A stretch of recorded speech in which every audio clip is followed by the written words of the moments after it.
I was recently daydreaming about a time where we can be excited about a movie that was coming to a theater near you. Getting that popcorn or drink, walking past all of the coming soon and now playing movie posters, sitting through those trailers and commercials to finally watch that movie on the big screen. It gave me an immense feeling of nostalgia, but also worried me. A lot of businesses and industries are suffering due to the current state of the world, and movie theaters are one of them.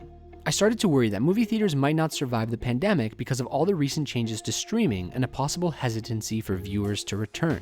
So I did what I always do when I have these questions, and I went down a rabbit hole to see what other people think. In this video, we're going to try to answer the question of, are movie theaters going to survive the pandemic? But before we get started, I just wanted to ask you to subscribe to this channel if you want more movie and film related content. I post videos every Sunday and would love to bring you along for the ride. Okay, let's dive in.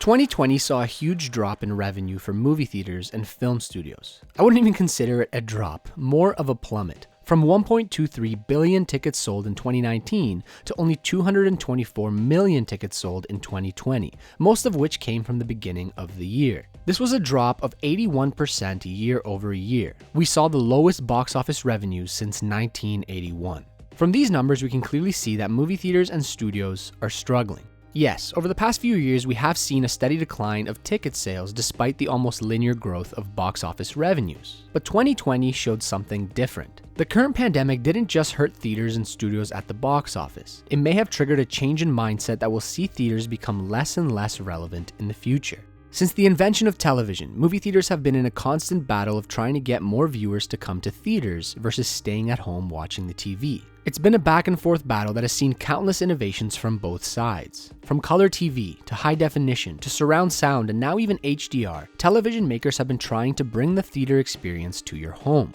But on the opposite side, movie theaters have always been trying to innovate as well. From 3D to IMAX to now 4DX experiences, they are constantly working towards enticing more viewers to come to theaters, but also charging viewers more money. On-demand streaming services such as Netflix, Disney+, HBO Max, and the like haven't really been considered a main threat to movie theaters in the past. They're more of a threat to traditional cable and satellite providers. But with the recent pandemic, all of that seems to have changed. It almost seems as though many film studios decided to flip the switch and change their traditional methods of operating. From releasing movies exclusively in theaters before making them available to the public via streaming, broadcasting, and physical sales, we have been seeing a change in mindset. This has resulted in certain studios partnering with streaming services to release their movies on the streaming platform at the same time as the theatrical release. In 2020, we got a huge announcement from Warner Brothers that they will be partnering with HBO to release all 17 of their 2021 movies in theaters and on HBO Max simultaneously. Potential big money-making movies like Dune and Matrix 4 were scheduled to be released on HBO Max at the same time as they would be released in theaters. And many believe that this would sacrifice a considerable portion of profitability since they are bypassing the traditional theatrical release, and it also left theater chains fearing their survival since audiences might have little incentive to pay more to see these films. Even though many experts were predicting that the restrictions placed on the film industry would no longer exist in late 2021, Warner Brothers still decided to continue with this deal. Disney has also been releasing their movies on their streaming platform, Disney+. In 2020, they premiered the live-action version of Mulan on Disney Plus for $29.99 and also released the amazing Pixar animated movie Soul on the streaming platform later that year. Disney also announced that they will continue focusing on making movies for their streaming services. In an interview with CNBC, Bob Chapek, who is the CEO of Disney, went on to say that he would not characterize this as a response to the pandemic, but that the pandemic accelerated the rate at which this transition would happen. He also went on to say that Disney is tilting the scale pretty dramatically towards streaming. But there's one problem with overgeneralizing these statements and thinking that every film studio will move towards streaming. It's the fact that Disney owns their own streaming service. Warner Brothers and most other studios do not. Warner Brothers had to partner with HBO, who already has a streaming infrastructure in place to release their movies on it, and I doubt most other movie studios will create their own services. I'm almost certain that we will see a few try, but as more and more streaming services start to show up, it becomes less and less enticing for consumers to sign up for each one. It ends up diminishing the one big aspect of streaming that captivated users. The fact that for a very cheap price per month, you could watch a huge variety of movies and TV shows. Satellite and cable packages are known to be expensive, even for some of the basic ones, and that's why streaming services like Netflix were so enticing. They allowed users to stay entertained for a very low price. If consumers have to buy 10 services to get all the movies and TV shows they are interested in, the overall price will either equal or surpass that of cable and satellite packages. We're already starting to see this issue. Netflix, Amazon Prime, Disney Plus, HBO Max, Hulu, Crave, etc., etc. There are so many streaming services out there. I personally have Netflix, Amazon Prime, and Disney Plus. Yet whenever my fiance and I want to watch a movie, we most likely have to go and buy it because it's not available on one of those services. This will be the same case for movie theater releases. Sure, going to theaters is usually more expensive than just watching a movie at home. But there's still one thing lacking with streaming services that theaters have an upper hand on: the experience.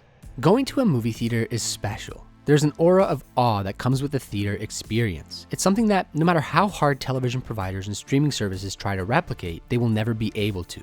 Going to a movie theater isn't just about going to watch a movie. It's a place that people go to hang out with their friends, take their girlfriend on a date, among many other reasons. It's a place that gets kids excited to go and see a movie. I have many good memories of going to see movies as a child, and even as an adult. There's always an experience that comes with it that once it was taken away from us, I really started to miss. People are sick of staying at home. I'm sick of staying at home. I want to go to a movie theater, get some of that ketchup popcorn, and watch a movie with my brother or friends. There's a certain feeling that comes with going to a movie theater that is just hard to explain. A feeling of finally watching a movie you've been anticipating that doesn't translate to the living room. Not only this, but certain films are made for the theater experience. If you've watched any of Christopher Nolan's or James Cameron's movies, you know what I'm talking about. These are spectacles that no matter what are almost impossible to reproduce at home. And there was a study in Korea between 2015 and 2018 to see how loyal movie theater goers remained. During those years, Hollywood studios significantly shortened the exclusive theatrical window for their releases in Korea. Koreans had the option of going to theaters or watching from home.